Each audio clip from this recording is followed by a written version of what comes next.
Travis, Maddie, and Alicia head north to track down Nick. But their reunion could be short-lived when they're captured by a group of soldiers more interested in studying the dead than caring for the living. And in a harrowing escape, one of our family says their final goodbye. It's the Season 3 premiere of Fear the Walking Dead. Episode 1, Eye of the Beholder, and Episode 2, The New Frontier.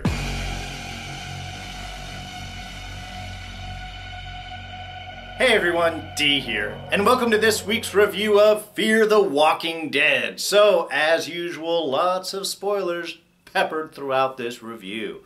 Alright, so we are back, Season 3, back north of the border, and a new set of adventures for our family. Well, for most of our family. Unfortunately, this double episode does show us the end of Travis's journey. And I have to say straight off the bat, I was really bummed about that. I think maybe because, well, I've liked Travis since the beginning.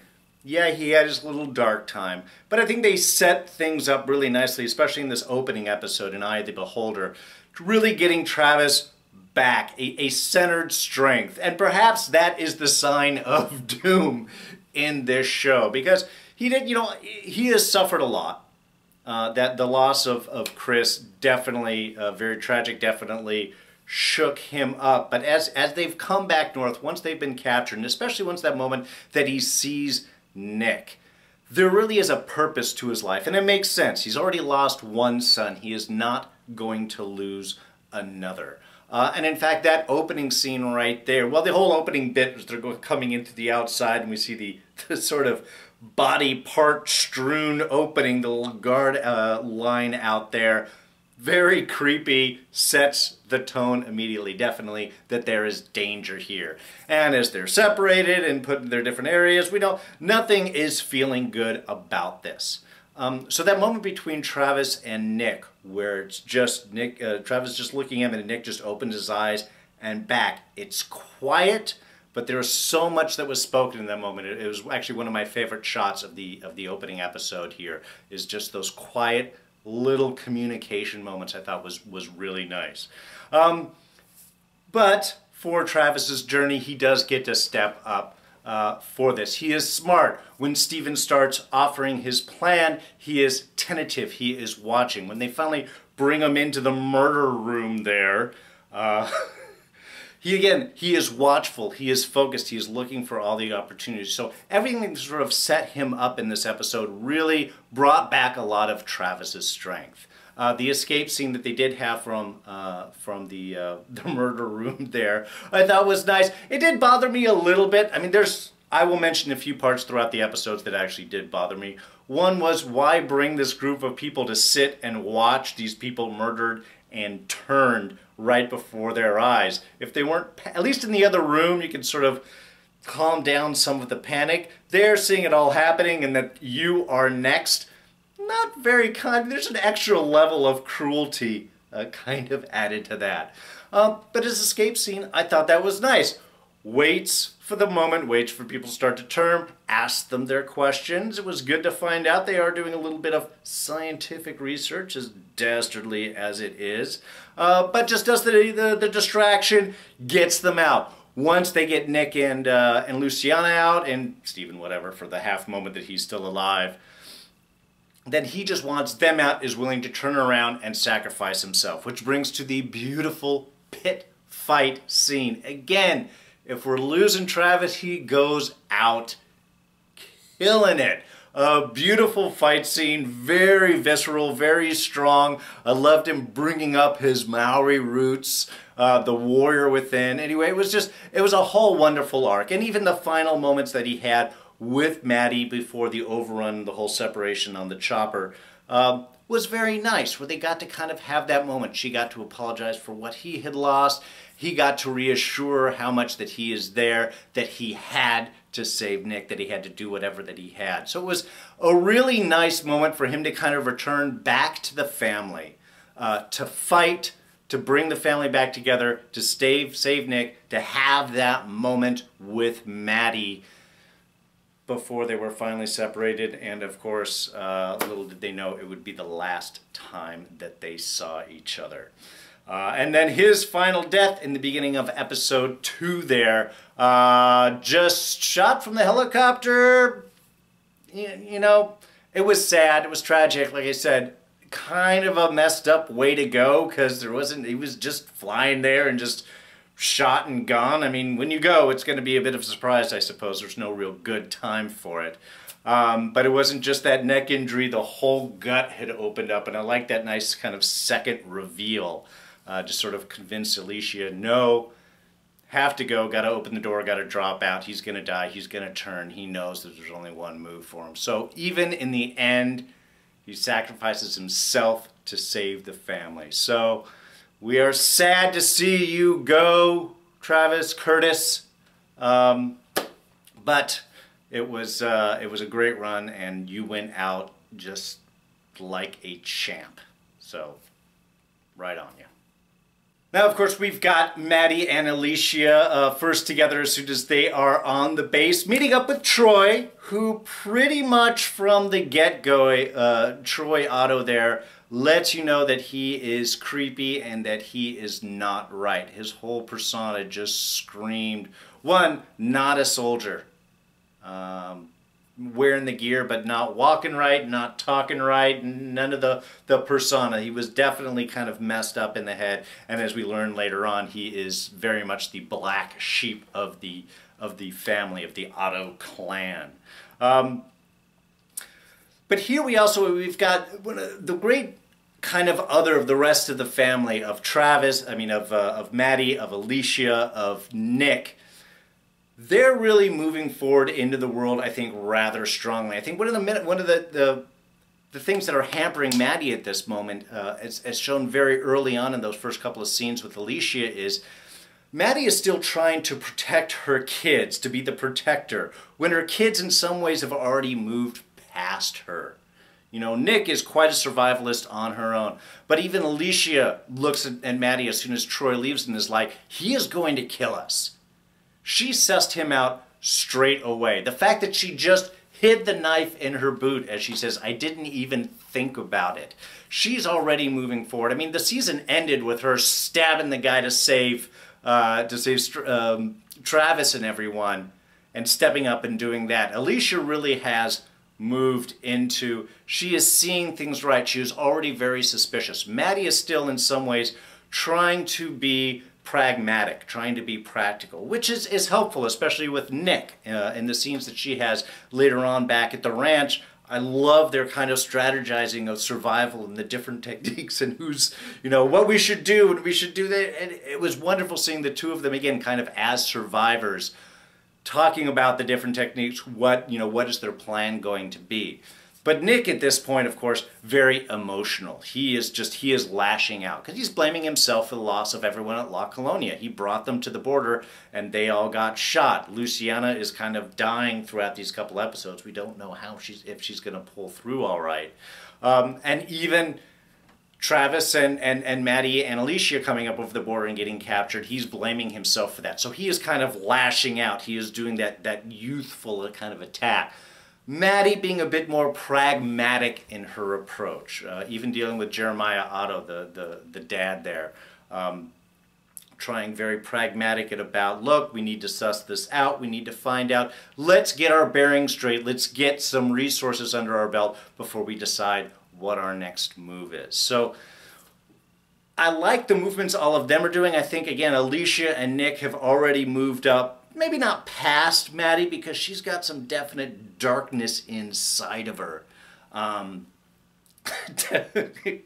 If spoons have anything to say with that. Yeah, little note for you. With a spoon in your eye, you're going to do whatever anybody says. All of Troy's toughness went right out the window right there. And I think that was kind of all beautifully handled and beautifully done. Again, this is that dark side of Maddie where, that's what I'm saying, not necessarily the kids have surpassed her, but they've definitely gone up to her level. They are ready and survivalists in their own right. So now that we've got the three of them together, sort of planning what their future is going to be, that is a force to be reckoned with. All right, so we were speaking of Troy earlier. We do have, really, in these episodes, we are introduced to the Otto clan. We have Troy, the kind of black sheep, little bit crazy. Let's keep an eye on that one. Then we have Jake Otto, the apparently more responsible brother, who I'm assuming just showed up with after the whole spoon in the eye incident. I think that he was planning to show up in order to get everybody to move. Remember, one of the soldiers in the basement was mentioning that they had to leave in 24 hours, so they were on kind of a time frame. Evidently, it was to go get fuel and come back. So I'm assuming Jake had shown up right about that time in order to kind of hasten and get everyone moving. And the reason that I say that is they've been doing these experiments for a while, and Jake didn't really seem to be supportive of that. So while it was done in the basement, while it was volunteer only, this definitely doesn't seem to be anything that he would have been aware of. And if he was at the base, he would have been. So even this whole group of people that were at the airbase all kind of messed up. Maybe not everybody was participating in what was going on, but they all kind of knew what was happening, so it was twisted. So Jake seems to be the more responsible brother. And then, of course, we have Jeremiah, the patriarch. It's a prepper family, so they had bought property and stocked it up with survival gear and weapons and everything, waiting for the fall of Wall Street or the U.S. government. Ends up being walkers. Who's really prepared for walkers? All of us, we're prepared for walkers, but, you know, in that universe, they're not. So there's kind of a bit of fun irony in with that. But I think this is going to end up being a real interesting group. Jake seems to be at least honest and forthright about what he says and what he believes in. The father, not really sure yet. He seems in some ways, again, honest. I mean, in the sense of he's being forthright in his talking about where he's coming from and what he needs. But there is a whole kind of creep factor that's attached to him. I have to say, when he handed Maddie the coffee and then she found out who he was and tossed the coffee out, I think Maddie's going to be developing a sort of like fear of offering drinks, because that's exactly what Troy had done. Here's some tea, here's some coffee, and they seemed hesitant, as they naturally should be, about taking it. So when the father had given her the coffee, as much as she had wanted it, would have taken it cold and cold and unarmed or whatever. Definitely not going to trust drinking that. So I think Maddie's going to be developing a fear of accepting drinks from anyone. And of course we have Strand, recovering nicely from his stab from Miss Stowe there, end of last season, and now learning some new skills, kind of on the job. Strand, he's not a doctor, but he plays one in the apocalypse. Which is kind of an interesting claim for him. It's nice. It's kind of, he's embracing a new approach into life, showing his softer side, letting everyone in, offering to treat their medical wounds, claiming to be a doctor, even though he doesn't really have much in the way of medical skills there, but does okay. So it was nice to kind of see him establishing his roots there, however short-lived as they end up being. And that's really kind of one of the issues that I have. Well, I mean, there's many episodes. If you guys have seen my reviews before, you know that one of the issues that I have with this show, with Fear the Walking Dead, is often they seem to want to get to a point, but they don't necessarily, if they want to get from A to B, but they don't always follow a real logical route to get to B. They just sort of make it happen. And it can be a little bit jarring. So the whole dismissal of Strand, obviously we need to get Strand out of the hotel and headed back in the States and kind of towards where the rest of our group is. But it felt very clunky, his dismissal. I mean, he successfully gets the baby, helps the baby. And so they say, well, but they're going to find out sooner or later that you're not actually a doctor. And when they do, they're going to come for all of us. So you've got to go. why would they? I mean, if you're getting medical treatment, really, would they be that upset? I mean, okay, they were when he was saying that he wasn't a doctor there for a moment. I get that. But you treat enough people, that just becomes the claim. Also, all I has to do is do the standard, well, I was a veterinarian, or I was in training, or something like that. Somebody needed some help. So just the ease and the direction, the push of that seemed a bit much. And then there was his whole goodbye to Eileen. It was nice to kind of wrap up that storyline. I was glad she wasn't a dead walker in there. That's what I was expecting. Or that he might just get shot in the head as he goes up into the room. But the moment that he opened up the sliding glass door, I was just waiting for Eileen to jump. The whole dialogue back and forth, I would have liked to have really felt something with that. I would have liked there to have been to a moment, but all of that really just felt like, just hold on before I say my goodbyes and toss myself right over the edge. So I didn't find that really shocking. I was honestly surprised that he was surprised about it. You know, that's the only thing that kept her alive, is she hasn't been able to kill herself. She doesn't have the strength to stab herself. Not going to, you know, throwing yourself over the edge is the quickest bit. So that was the only kind of thing with Strand's whole movement that I felt a little maneuvered. Now, the fact that she gave him the keys to a really nice car that is totally Strand style was sort of appropriate. Hopefully it's got some pretty good mileage. I don't really know. He seems to have a goal, but I don't know what that is. It shouldn't be towards where Ophelia is, because I don't think he knew anything about that. And obviously tracking down the Otto clan is not really going to be his first idea, since he knows nothing about them or where they are. So kind of curious which way Strand is going and how he is eventually going to get looped back into the group. Alright, so there were a few points of the episode that really did bother me. One, when they were overrun with rockers in the base at the end of episode 1, which caused everyone to separate out. That seemed to happen really, really fast. They were coming in through the sewers. They can't have climbed up any of the ladders there, the way that Nick and Alicia had fallen down and eventually had gotten back up. Couldn't come up that way because walkers can't climb ladders. They bursted through the basement in the justice is given for the gross scientist that managed to get wiped out there. That was cool. So I can understand them coming out there and coming out of that one building. But they seem to suddenly be everywhere all at once. And for walkers who typically move slowly, they seem to cover a lot of ground really fast. So as much as I like the imagery of that overrun of walkers and the tension and stuff that is caused up, you've got to do that right. You've really got to have that properly set, because otherwise covering that much ground, so many directions, I don't even know why they were coming from all those other directions, because they couldn't have come through the fence. They had those dead body parts, which they explicitly explained walkers avoid. There only seemed to be that one entrance in through the basement there. So even if there was multiple entrances, the fact that they happened all at the same time and managed to converge just seemed a little bit contrived. And yes, it's important to get things going, and I like the fear and I like, you know, all the tension, but it just seemed a little bit extra manufactured. Even with Travis walking away from Alicia and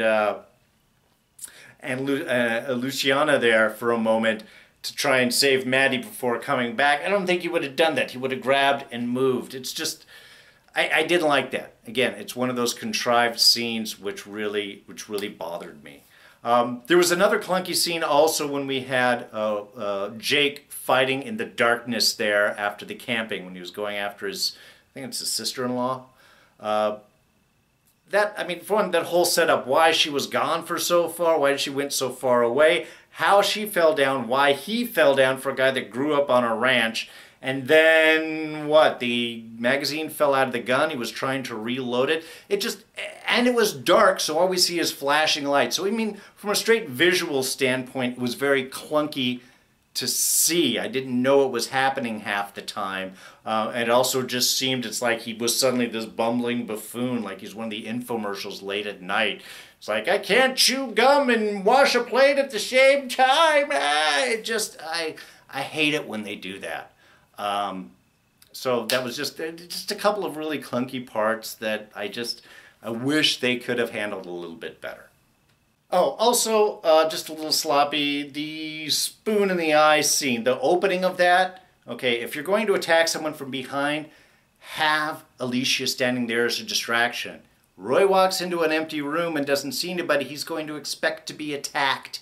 Should have had Alicia there at the corner to give him a little, hi, we just want to know what's going on, or some sort of distraction so that Maddie could have come up behind him and done the stabby. I'm just saying.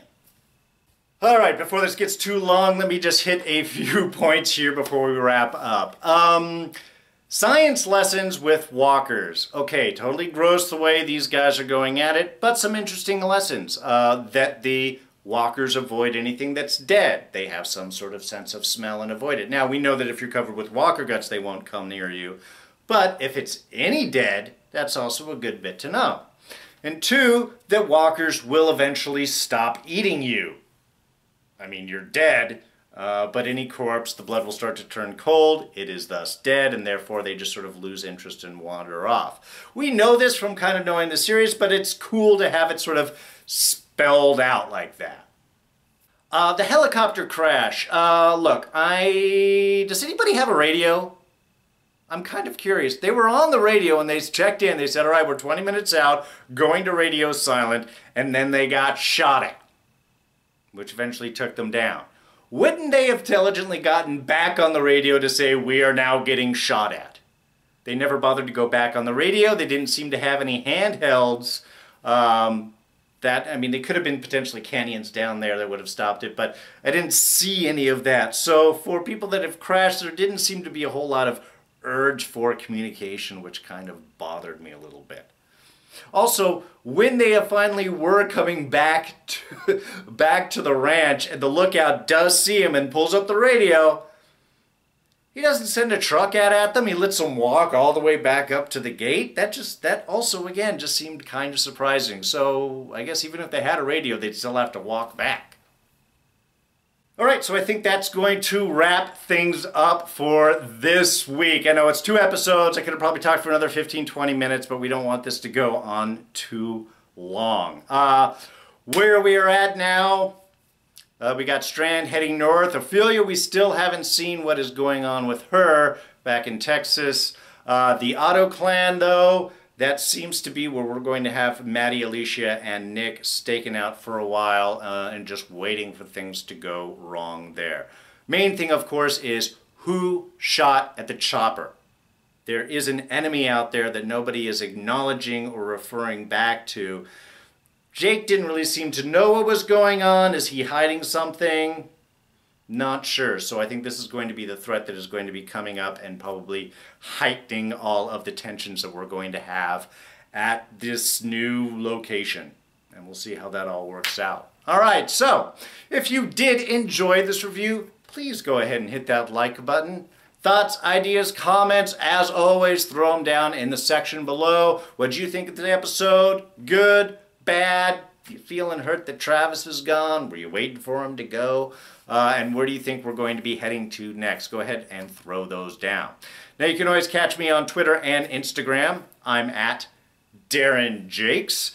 And if you are not a subscriber, you should be one. We've got a whole season coming up ahead of us. You don't want to miss any of those. Plus, we are doing American Gods and Game of Thrones coming up in a month. So, great shows, great reviews. Don't miss any of them, and you won't if you're a subscriber. And you can be that by go ahead and hit my face right up there. And here I'll throw up our latest review for American Gods right over here, and you can check that out. All right, so I am D, and I'm out of here. I'll catch you guys next time. Bye-bye.